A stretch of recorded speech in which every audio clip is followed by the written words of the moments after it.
Now, what about as far as the conditioning aspects of it? Because I know when I was a pitcher, our coaches, big thing that we ended up getting to do the day after, and trying to lead up to the season was going out for massive distance running. And intuitively, I think as we were on these runs, I'm out there with all my buddies and going like, God, why are we running 5 miles a day? I don't have to do that on the mound.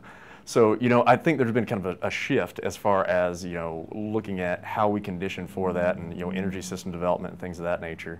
So, approach-wise, when you're conditioning, your pitchers and, other position players, what approach do you take with that?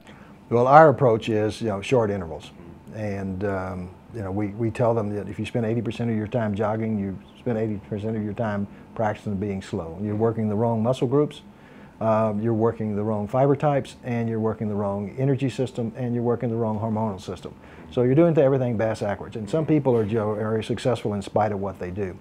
But given genetically gifted, right, given the choice, there will be players who would prefer to go out and jog long, slow distance, because that's a lot easier to do than doing intervals.